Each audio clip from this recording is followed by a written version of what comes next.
Hi friends, this is Himanshu from Dev advisory. आज के इस वीडियो में मैं आपके साथ निफ्टी और बैंक निफ्टी पे मेरा जो व्यू है वो डिस्कस करूँगा। फिर कुछ स्क्वीज़ के सेटअप मुझे ठीक लग रहे हैं वो हम देखेंगे। फिर गोल्ड और सिल्वर में भी कुछ स्क्वीज़ और एलयूएटीयू के सेटअप थे उस पर हम चर्चा करेंगे। और लास्ट में मेरा जो एलयूएटीयू का कोर्स है वो कोर्स का नाम है वेव्स ऑफ वेल्थ। और वो कोर्स को लेके लोगों को कई मिसकंसेप्शन है उसको मैं एड्रेस करने का ट्राई करूँगा। और पर्टिकुलरली एलयूएटीयू की थियरी को लेकर भी लोगों में कई सारी मिथ्स है तो उस पर मैं थोड़ा ब्रीफ करूँगा और कोर्स की डिटेल में आपको थोड़ा यहाँ पे एक्सप्लेन करूँगा, जिससे क्या है कि एग्जैक्टली कोर्स क्या है वो आपको थोड़ा समझ में आए। तो सबसे पहले हम यहाँ पर निफ्टी का जो डेली चार्ट है उससे स्टार्ट करते हैं।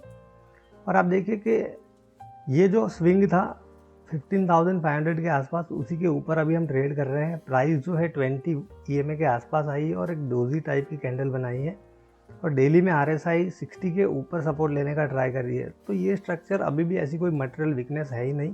हम वीकली चार्ट देखें, कल वीकली क्लोजिंग भी है तो आप देखिए कि यहाँ पर एक सपोर्ट है, हॉरिजॉन्टल सपोर्ट वीकली 15,500 के आसपास, उसी के ऊपर ये सपोर्ट ले रहा है। और यहाँ पर वीकली में ब्रेकआउट देने के बाद ये कंसोलिडेशन चल रहा हो ऐसा लग रहा है।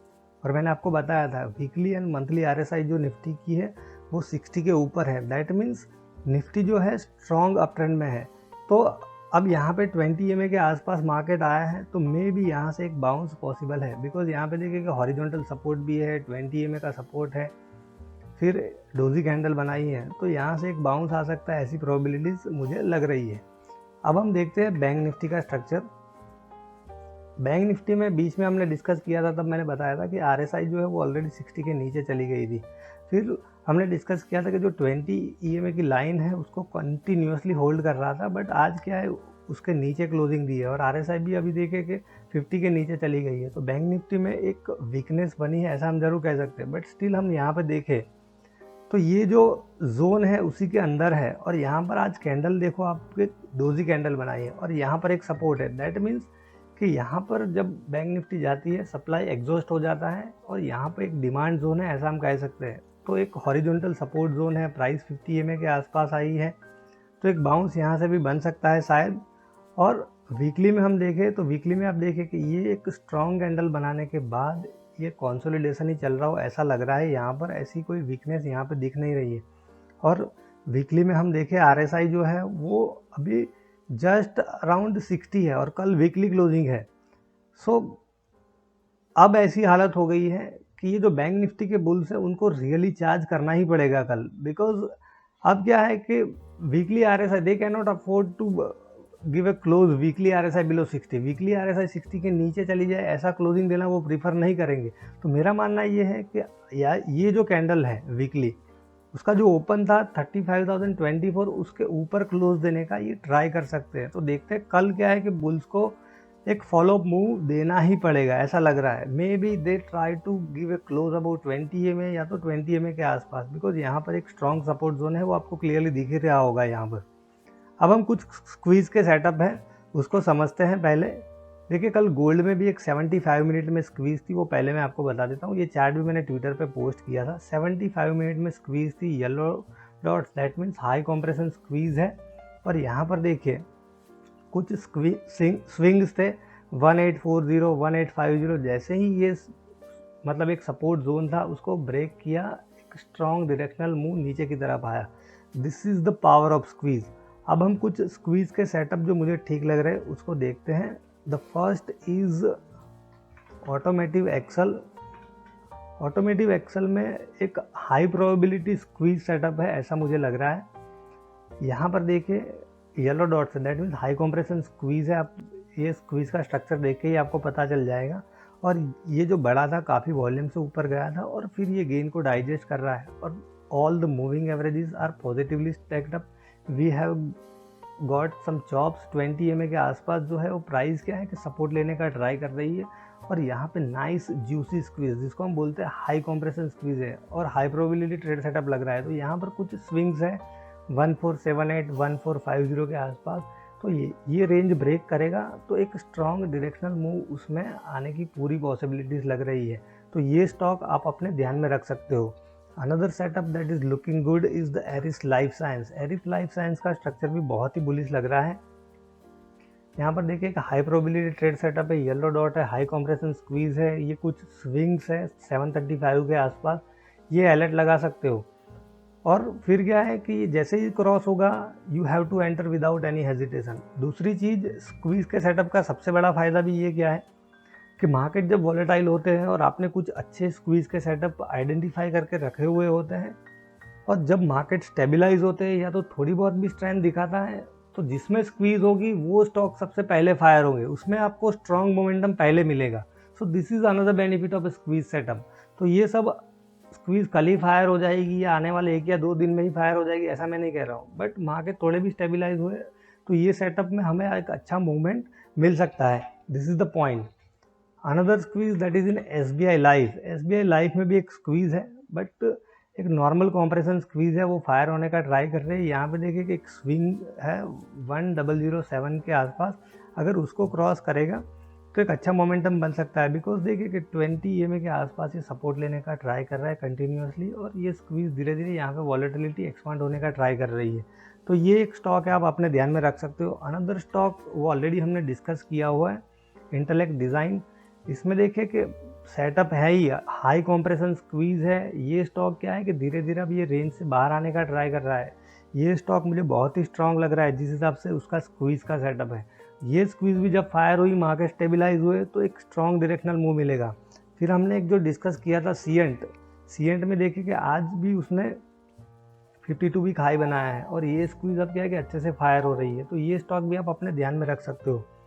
फिर निफ्टी प्राइवेट बैंक है इंडेक्स, उसमें भी एक स्क्वीज है, बट हाई कॉम्प्रेशन स्क्वीज नहीं है यहाँ पर, बट स्टिल ये लग रहा है कि एक डायरेक्शनल मूव इसमें हो सकता है। टेक्निकल स्ट्रेंथ की बात करें तो थोड़ी बहुत वीकनेस लगी रही, हमने जो अभी बैंक निफ्टी का एनालिसिस किया, बट यहाँ पे देखिए कि स्क्वीज है, दैट मीन्स कि एक डायरेक्शनल मूव आने की प्रोबेबिलिटीज़ है। और जिस हिसाब से ये जो टेक्निकल स्ट्रेंथ है मॉडरेटली बुलिश ही हम ऐसा कह सकते हैं, ऐसी कोई मटेरियल वीकनेस नहीं है, ऊपर जाने की प्रोबेबिलिटी मुझे ज़्यादा लग रही है।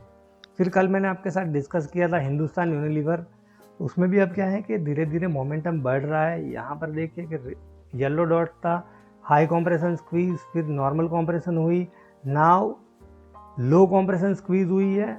तो ये स्क्वीज क्या है कि धीरे धीरे फायर हो रही है। तो ये स्टॉक भी आप अपने ध्यान में रख सकते हो। यहाँ पर कुछ स्विंग्स है, उसको वो ट्राई कर सकता है, पहले मे भी उसको हिट करे, फिर कंसोलिडेट हो और फिर फायर होगी। बट नियर टर्म में मेरी एक्सपेक्टेशन है कि 2450 के आसपास तो एटलीस्ट ये जाना ही चाहिए। फिर एक जो स्टॉक है दैट इज़ कार्बोरेंडम यूनिवर्सल, उसमें भी स्क्वीज का एक अच्छा सेटअप है। टेक्निकल स्ट्रेंथ की हम बात करें तो थोड़ी वीकनेस है यहाँ पर, but we have got some chops ऐसा हम कह सकते हैं। देखिए यहाँ पर जो स्क्वीज थी वो फायर हुई, now this stock is consolidating, और ये कुछ स्विंग्स है 728 के आसपास जो है उसको क्रॉस करेगा तो एक अच्छा मोमेंटम इसमें भी बन सकता है। और ये स्टॉक क्या है कि स्ट्रॉन्ग अप ट्रेंड में है शायद, दैट मीन्स कि इसकी मंथली और वीकली RSI जो है वो 60 के ऊपर है। So these are the high probability squeeze setup. फिर Elliott वेव को लेकर जो मैंने बात कही, आप देखिए कि ये जो सेटअप था ये मैंने ट्विटर पे पोस्ट किया था, वो मैं आपको बताता हूँ, ऑन May 27, 2021। ये सेटअप अब क्या है कि आपका एक व्यू होता है, वो व्यू मटेरियलाइज होने में थोड़ा टाइम लग रहा है। This was a bearish setup, और उस टाइम पे मैंने लिखा था actually I am looking for break from here and then bounce and continuation. और आप देखिए कि जो मूव आया है वो इस हिसाब से आया है कि ये जो चैनल है उसको ब्रेक किया यहाँ पर, फिर वो चैनल के आसपास ही रेजिस्टेंस लिया, and this is the continuation, this is the point I am trying to make. और आप देखिए यहाँ पर 5 वेव कंप्लीट हो गए थे, देन दिस वॉज ए, यहाँ पर फिर बी में ट्राइंगल ऐसा लग रहा है, एंड दिस इज़ 1 2 और ये थर्ड वेव है। तो ये जो पूरे सेटअप्स है, ये सब सेटअप्स मेरा जो एलियट वेव का कोर्स है इसका नाम है वेव्स ऑफ वेल्थ, और उसकी पूरी डिटेल ये मेरी वेबसाइट है devadvisory.in, उसमें जाके आप ऑनलाइन कोर्सेज में जाओगे तो उसमें आपको कोर्स की डिटेल मिल जाएगी। और एलियट वेव की थियरी को लेकर लोगों को काफ़ी मिसकंसेप्शन है कि सब्जेक्टिव है, लेबलिंग कहीं से भी कर सकते हो। देखिए यही सब चीज़ों को मैंने कोर्स में पूरी तरह से एड्रेस किया है, और ये कोर्स टोटली प्रैक्टिकल है, उसमें मैंने थियरी तो समझाई है, बट वो थियरी को आप प्रैक्टिकली कैसे अप्लाई कर सकते हो वो मैंने समझाया है, और हर एक ट्रेड सेटअप्स को मैंने डिटेल में एक्सप्लेन किया है। यहाँ पर आप फिर क्लिक करोगे तो आपको पूरी डिटेल्स यहाँ पर मिल जाएगी। कोर्स में ओवरव्यू में ये कुछ एक वीडियो है, प्रीव्यू वीडियो, आप जाके देख सकते हो। फिर करिकुलम है, यहाँ पर देखिए कि जो मॉड्यूल्स है, क्या है, कौन से सब्जेक्ट्स मैंने कवर किए हैं, वो आपको पूरा मिल जाएगा। और ये ट्रेड सेटअप्स है, और लेबलिंग के बारे में भी कुछ टूल्स एंड टेक्निक्स है, वो मैंने बहुत ही डिटेल्स में समझाया है, जिससे क्या है कि आपका लेबलिंग बहुत ही ऑब्जेक्टिव रहता है। अगर ये कोर्स आपने सीखा है या किसी ने मेरे से सीखा है तो मेरा और उनका लेबलिंग सेम ही रहेगा। माइनर डिफरेंस हो सकता है, बट मोर और less it would be same. और आप रिव्यूज़ देखोगे, जिन जिन लोगों ने कोर्स लिया है they are doing very good. आप जाके देखोगे रिव्यू क्या लिखा है तो आपको पता चलेगा। तो ये कोर्स को लेके कुछ मिथ्स है, और LV2 को लेके भी कुछ मिथ्स है, तो उसको मैंने एड्रेस करने का ट्राई किया है। और स्टिल आपको ये कोर्स को लेके कोई डाउट है तो आप मुझे पूछ सकते हो। और ए वेव्स ऑफ वेल्थ कोर्स का नाम है, इसलिए मैं बार बार लिखता हूँ। सो आई होप फ्रेंड्स कि ये सब चीज़ें जो मैंने आपके साथ आज डिस्कस की है वो ट्रेडिंग में आपको हेल्पफुल रह सकती है। Thank you.